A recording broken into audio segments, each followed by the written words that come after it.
Rachel, this table is for family. Go find a spot outside.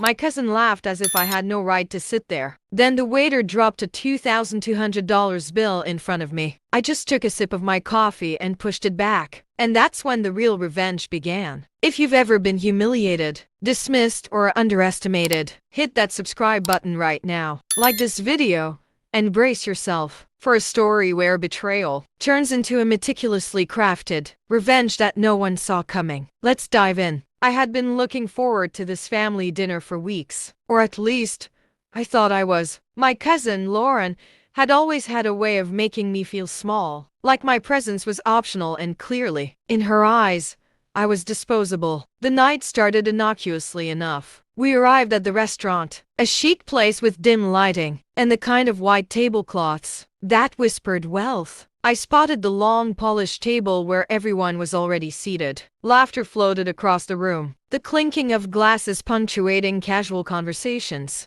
My family was nestled comfortably, smiling at one another, and there I was, standing at the edge of the table like an intruder. Rachel, this table is for family. Go find a spot outside, Lauren sneered. I froze, the words hitting me like ice water. My heart raced not just from humiliation, but from a deep, simmering anger. I could feel my fingers tighten around my handbag, my jaw clenched. I wanted to disappear, to melt into the shadows of the restaurant. But a small, stubborn part of me refused to be invisible. Not tonight. Before I could respond, the waiter arrived, holding a single, pristine sheet of paper, the dinner bill. He set it in front of me. My eyes widened. $2,200. The numbers swirled in my vision. Every ounce of calm I had tried to maintain evaporated. I could feel the tension in my shoulders, my throat tightening as I struggled to swallow my rising fury. My cousin smirked, clearly reveling in the embarrassment. I did something no one expected. I took a slow sip of my coffee and pushed the bill back toward the waiter, a quiet smile playing on my lips. That smile was the first act of my revenge, not loud,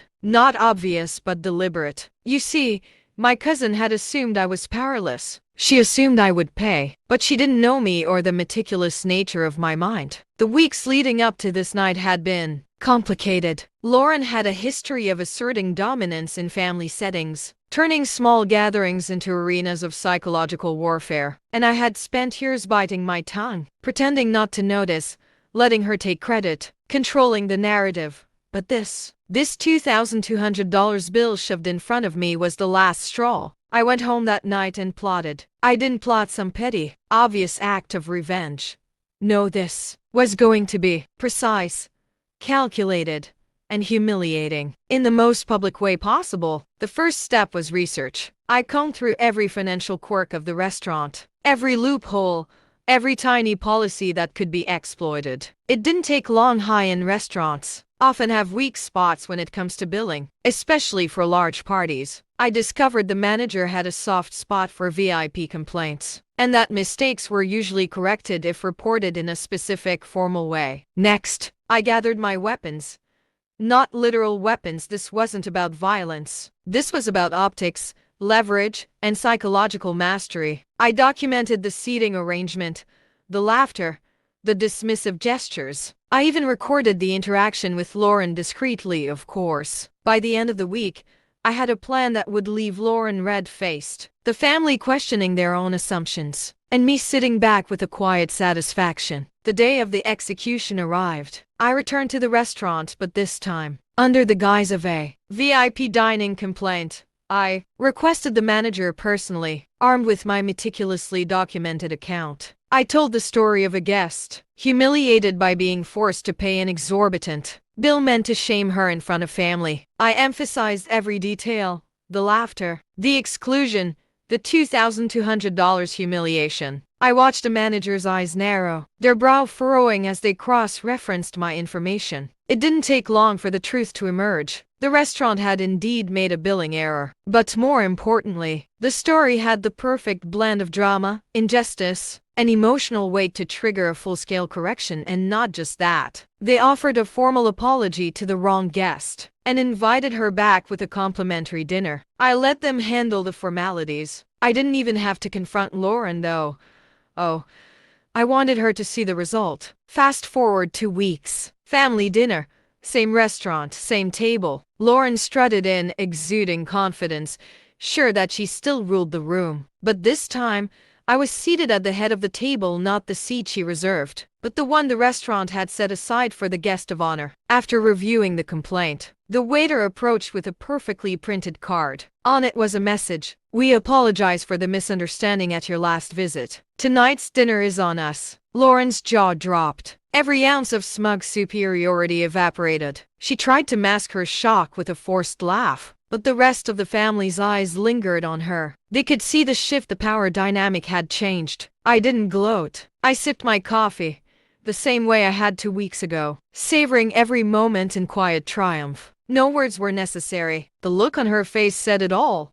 The satisfaction wasn't just about $2,200, it was about reclaiming agency, asserting that being dismissed didn't make me invisible, and proving that calculated intelligence beats arrogance every single time. Over the next few weeks, stories of the incident spread quietly among family circles. Conversations that had once revolved around my supposed inadequacy now included acknowledgement, albeit begrudgingly, of my cleverness. It was subtle, but it mattered. What was fascinating from a psychological perspective was how the act of revenge didn't need to be aggressive. It needed to be precise, proportionate, and undeniable. Humiliation, when orchestrated with finesse, becomes a teacher for those who underestimate others. There's a universal lesson here, one I hope resonates.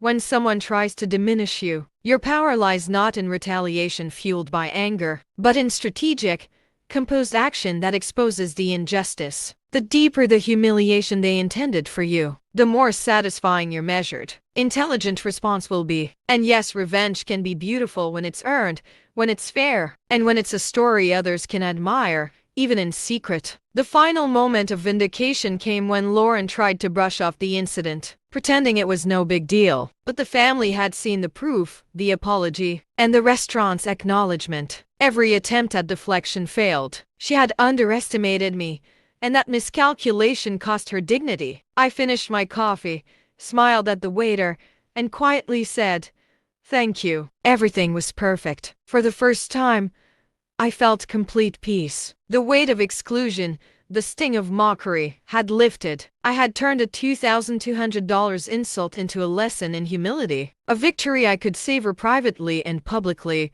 with elegance. Life often hands us moments where we feel powerless, dismissed, or humiliated. What matters isn't how we're treated but how we respond. Strategy, composure, and timing can transform humiliation into empowerment. And sometimes the sweetest revenge is the one that doesn't need to be shouted. It speaks for itself. If this story gave you chills or made you rethink the power of clever, composed revenge, hit like, comment your favorite part, and subscribe for more stories where justice is served in the most satisfying ways. And tell me, what's the most unforgettable comeback you've ever witnessed?